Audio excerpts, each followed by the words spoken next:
কিন্তু তার জানা জিনিস সে কিন্তু ভুলে যাচ্ছে। একটা নতুন টেকনোলজির মধ্যে ঢুকে যাচ্ছে।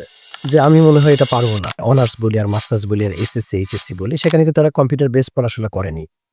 তাই প্রিপারেশন নেওয়ার ক্ষেত্রে আমি মনে করি যে আমাদের যে ট্র্যাডিশনাল ওয়ে এইভাবেই প্রিপারেশনটা নিবে। এক্সাম দেওয়ার ক্ষেত্রে যেটা এক্সাম প্রসিডিউর যেটা কম্পিউটার বেস সেটাতে তারা একটু রপ্ত করবে। যে আমি যা প্রিপারেশন নিলাম কম্পিউটারে জাস্ট একটু অ্যাডজাস্টমেন্ট করে নিবে। আমরা কিন্তু এখন মোটামুটি ক্লাসে ট্র্যাডিশনাল ওয়েতে দেখাচ্ছি যে হাতে কলমে কিভাবে আগেও যেভাবে করতো ওইভাবে দেখাচ্ছি। পাশাপাশি আমরা প্রতিদিন স্টুডেন্টদেরকে কম্পিউটার বেসড কিন্তু তাদের এক্সামটা দেখাচ্ছি।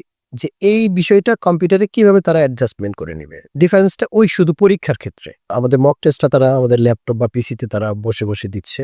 কিন্তু প্রিপারেশনটা তারা কিন্তু ওইভাবে নিলেই বেশি ভালো হবে। কারণ ওই প্রিপারেশন কম্পিউটার আসলে ওইভাবে খুব একটা ভালো হবে না। আমি মনে করি ঘরে বসে এখন ওইভাবেই প্রত্যেকটা স্টুডেন্ট তারা কিন্তু অনলাইনে বিভিন্ন ওয়ে দেখবে। অনলাইনে দেখলে তো আসলে কম্পিউটারে তার পরীক্ষাটা মানে পদ্ধতিটা তার সঙ্গে অ্যাডজাস্ট করে নিতে পারছে। আমাদের এইভাবে আমাদের ওয়েবসাইট, আমাদের অনলাইন যে ম্যাটেরিয়ালস এগুলি আমরা অলরেডি রেডি করে ফেলছি। আমাদের সাথে যদি তারা যোগাযোগ করছে যারা, তারা কিন্তু এখন অনলাইনে তারা সুযোগ পাচ্ছে। ইভেন আমাদের ওয়েবসাইটে আমাদের বেশ কিছু মানে এক্সাম ম্যাটেরিয়ালস দিয়ে দিচ্ছি। ল্যাপটপ, পিসিতে বসে তারা বাছাই করতে পারছে। আর আমাদের কাছে আসলে আমরা ওইভাবে পরীক্ষাটা নিয়ে নিচ্ছি। পাশাপাশি কিন্তু আমরা ২ টা ভাবেই রাখছি। কারণ একটা স্টুডেন্টকে হুট করে শিফট করাটা মানে একটু অন্যরকম। মানে একটা এতদিন ধরে তারা প্র্যাকটিস করছে বা ঘরে বসে প্রিপারেশন নিচ্ছে বা যারা মেন্টালি চিন্তাই করছে কনভিন্স যে আমি পেপারেই ভালো পারি। কিন্তু হুট করে সে যখন কম্পিউটারে যখন এসেই যখন দিব, ও কিন্তু দিনের জানা জিনিসটাও কিন্তু ভুলে যাচ্ছে।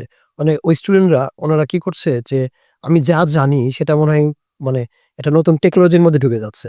যে আমি মনে হয় এটা পারব না। কিন্তু তার জানা জিনিস সে কিন্তু ভুলে যাচ্ছে।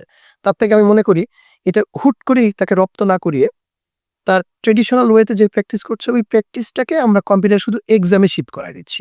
এতে করে কিন্তু ইজিলি সে কিন্তু মানে কোপ আপ করতে পারবে।